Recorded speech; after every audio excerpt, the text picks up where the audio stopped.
Reciban un cordial saludo, estimados estudiantes. Vamos a continuar con esta serie de videos donde vamos a ir profundizando cada una de las teorías éticas que tenemos como fundamento de la ética profesional. Entonces, vamos a iniciar por esta, que es el utilitarismo. El utilitarismo, a ver, partimos primero de que este forma parte de una familia mucho más grande, que incluye a otras teorías éticas que vendría siendo el consecuencialismo, es decir, el utilitarismo forma parte del consecuencialismo. Y bueno, moviéndome por acá, bueno, decimos que es una teoría ética porque cumple con todos los aspectos que mencionábamos en el video anterior, es decir, pues con el hecho de que va a tener una definición de bien, va a tener sus aspectos normativos, sus aspectos prescriptivos, etcétera. Y además decimos que forma parte del consecuencialismo porque a lo que va a juzgar si es bueno o malo, si es moral o no, es a la acción como tal. Es decir, no va a juzgar a la naturaleza como tal de la persona que ejecuta la acción, sino más bien al resultado, es más, ni siquiera a la acción, sino que al resultado que se obtiene de la acción. ¿Y cómo lo hace esto? Bueno, por ejemplo, si yo voy a tener una guerra, llamémosle así, voy a tener una guerra para poder llegar a, a un río, y para esa guerra voy a tener que destruir 100 100 casas, pero le voy a dar agua a 1000 casas, entonces la utilidad es mayor. Entonces, a partir de esa premisa, y partiendo también pues de ese ejemplo, vemos cómo el utilitarismo lo que hace es que se basa precisamente en la utilidad. Y cuando digo la utilidad, nada, me voy a basar precisamente en el concepto casi que contable, ¿no? Beneficio menos costo. Número de personas beneficiadas menos el costo de personas afectadas. Es decir, número de personas que se acercan a la felicidad menos el número de personas que le causa dolor o infelicidad. No sé, pues por ahí el ejemplo, el ejercicio teórico. La idea es poder comprender de que acá estamos hablando de una resta. Estamos hablando de una resta de beneficios menos afectaciones, si podemos decir así.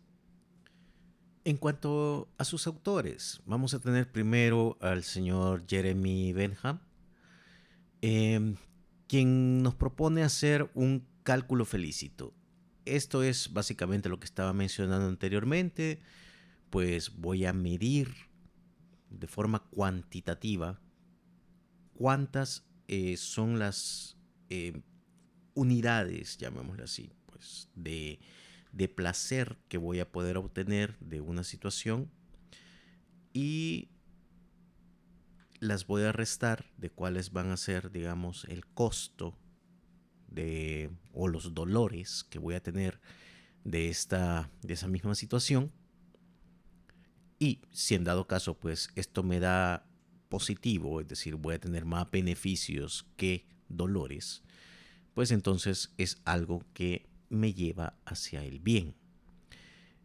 Entonces, de alguna forma u otra, sí se enfoca puramente en la parte cuantitativa, y algo importante, y quizá esta es la parte en donde busco que tengamos mayor atención, es el hecho de que Bentham no, eh, no distingue el valor que tienen las acciones, sino que solamente sus consecuencias. De hecho, por ahí tiene una frase bastante conocida para o asociada al señor Bentham, que viene siendo pues que la poesía o que la música tiene el mismo valor que el juego de bolos. Bueno, no tanto el juego de bolos o el boliche como lo entendemos ahora, eh, pues así con sus máquinas y todo eso así, sino que más bien al juego primitivo o el juego de la forma como se jugaba en su época.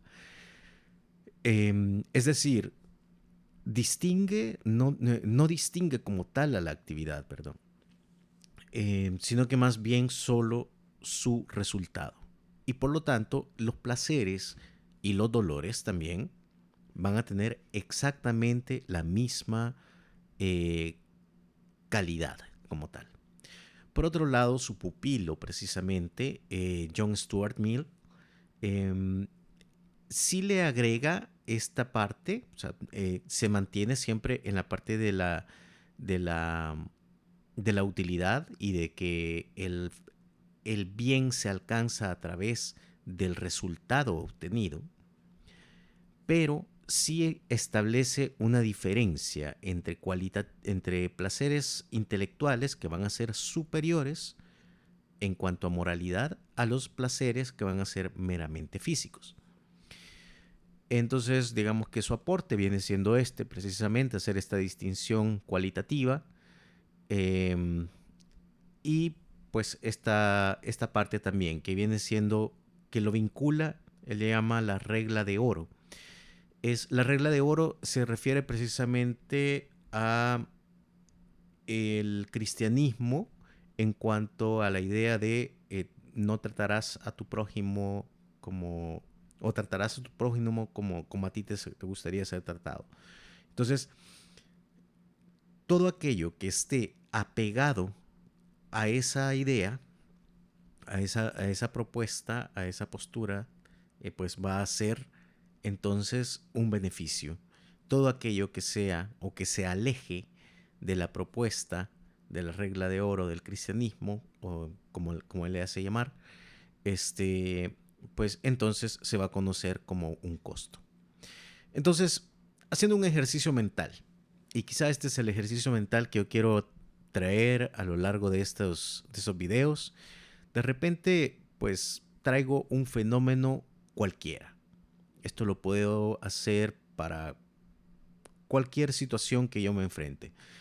Pero quiero utilizarlo, por ejemplo, con hacer esta pregunta, este dilema. Al decir que es un dilema, viene siendo que son dos situaciones que son aparentemente antagónicas o aparentemente contrarias. Y me pregunto que si es ético adoptar la inteligencia artificial en la educación. Bien, y la pregunta está formulada de una forma intencionalmente vaga también, pues para poder hacer este ejercicio mental. Entonces, si tomamos esta pregunta como tal, así tal cual como está escrita, lo que me diría el utilitarista es, bueno, vamos a ver primero cuáles son los beneficios. Bueno, mira, yo voy a tener como beneficios que la inteligencia artificial, por medio de los algoritmos, puedes ir haciendo aprendizaje más personalizado a la forma de aprender de cada persona. Veamos que hay alguien que será más gráfico y le puedes preparar gráficos.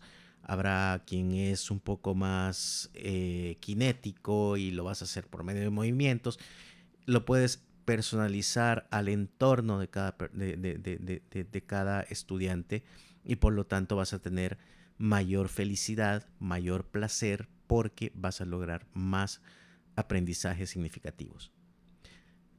Además, otra cosa, con la inteligencia artificial tú la puedes programar.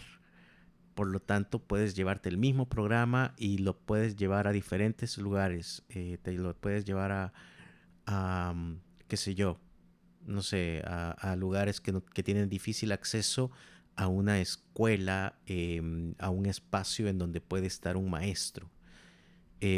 Puedo llevarlo también a personas que tal vez están por alguna situación llamemos de enfermedad o algo, pues no pueden acceder a un salón de clase. Este, situaciones de trabajo, etcétera. Abro un mayor acceso. Este es un beneficio, es un placer. Realmente, pues para un maestro se convierte en un proceso, llamemos, mucho más eficiente. Se puede evaluar, se puede programar un LLM con características de acuerdo a lo que se va a ver en el material de estudio. Este, y hacer pues esas tareas que a veces pueden ser tediosas, como por ejemplo, qué sé yo, calificar un parcial de matemáticas, ¿no? Pues, o sea, que es algo que va a tener una respuesta y nada más. Entonces creo yo que eso perfectamente, pues una inteligencia artificial puede venir y hacerlo de forma automática, y créanme, es bastante tedioso a veces estar revisando manualmente. Y además, otra cosa, pues es una preparación para el futuro. Vamos a tener un punto, y es de que justamente entre el día que hice el primer video y el día que estoy haciendo este video, ha transcurrido tan solo un día. En eso, eh, OpenAI ya anunció la versión de ChatGPT 5. Es decir, el progreso que va llevando la inteligencia artificial es sumamente acelerado. Estamos hablando de semanas, meses. Entonces, vamos a ver, pero no todo va a ser beneficioso. Veamos qué costos va a tener. Bueno, por un lado, recordemos que pues va a haber una desigualdad, va a aumentar la brecha educativa. En El Salvador, pues creo que solamente, si mal no me recuerdo los números, pero por generalizar en términos de la TAM, creo que andamos como entre un 60%, un poco menos, solamente el 60% de acceso digital, o de llamemos, alfabetización digital. Eh, Esto me puede aumentar la brecha educativa, porque no es lo mismo utilizar o adoptar la inteligencia artificial que utilizarla correctamente. O sea, yo les estaba mencionando ahorita, bueno, se puede programar un modelo LLM para poder hacer pues una personalización del aprendizaje. Pero eso me requiere pues una habilidad técnica bastante elevada, ¿no? Este, Ahora, yo puedo agarrar el chat GPT gratuito y hacer algo, pero posiblemente va a ser bastante de menor calidad a lo que estoy buscando como parte de mis beneficios. Entonces ahí comienza esa desigualdad. Por otro lado, viene y empieza la pérdida de empleos. Por ahí la parte de calificar manualmente, o qué sé yo, los archivos, eh, no sé, pues pueden llegar a estar toda esta parte. Pues definitivamente la automatización, la robotización de estos procesos eh, que son optimizables, si bien me generan un valor óptimo, pero dejo a una familia sin ingresos por pérdida de empleos. Entonces, ese es un costo, es un aumento de dolor, un aumento de infelicidad. Por otra parte, está, bueno, la falta de intervención humana. De hecho, si nos ponemos a reflexionar, la educación como tal se refiere a la formación humana a otras personas, a otros humanos. Este, por lo tanto, no se podría decir que hay una educación como tal. Tal vez se puede decir que hay un aprendizaje, que hay qué sé yo, que hay un entrenamiento, no sé, pero una educación, una formación se va perdiendo, o por lo menos con la tecnología actual, pues no hay una forma de poder tener este grado de interacción que solamente se logra por medio de las relaciones humanas. Y finalmente, bueno, hace un par de semanas de cuando se publica este video, pues hubo un par de polémicas ahí por este modelo de Grok, que tenía, pues, con una actualización, había tenido una serie de sesgos, pues que estaban, o sea, fue bastante evidente ver cómo puede ser manipulable eh, los sesgos que puede tener un modelo. Recordemos que al final de cuentas, pues un modelo de inteligencia artificial no es que él sabe la respuesta, sino que alguien se las ha tenido que programar. Y pues si yo voy a considerar como verdad absoluta eso que le programaron, bueno, entonces, ¿quién se lo programó? ¿Cuáles son las intenciones de esta persona que se lo programó? ¿Es una intención de querer llegar a la verdad absoluta?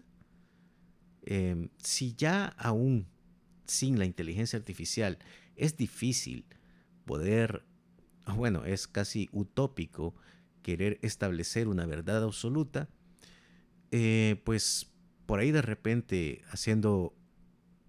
utilizando solamente un modelo de inteligencia artificial, podría ser que se va perdiendo esta capacidad crítica, ¿no? Entonces, ese es un costo que yo debería de argumentarlo. Por otro lado, está también el tema de la privacidad de los modelos.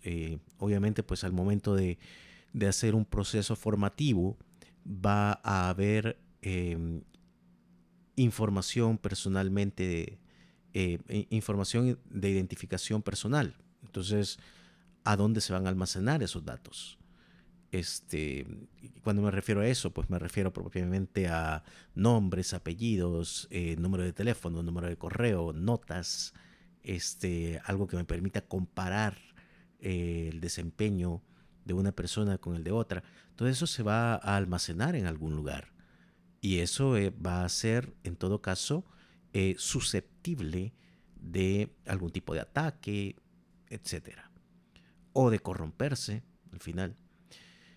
Entonces, al final de cuentas, pues el utilitarismo no me dice es ético adoptar la inteligencia artificial en la educación. No me responde a la pregunta de forma directa, sino que me dice, mira, tienes que hacer todo este análisis, hacer el cálculo felicito de beneficios y costos, sabiendo que todos aquellos factores que van a estar más cercanos a la regla de oro del cristianismo van a ser aspectos superiores a los que se refieren a aspectos netamente físicos, como puede ser, qué sé yo, eh, pues la comida, la, el estar, la seguridad, o aspectos que me lleven a temas que son netamente hedonistas, que ya vamos a verlo también por ahí ese término del hedonismo, pero que en principio viene siendo la ausencia de la infelicidad. Entonces, pues nada, por ahí les invito a que puedan revisar el material, tanto el de la Universidad Estatal de Arizona, como el material que yo les he preparado también, en donde esto se explica pues de una forma también con donde ustedes la pueden ir leyendo a su paso. Muchas gracias y esto sería entonces para explicar el utilitarismo.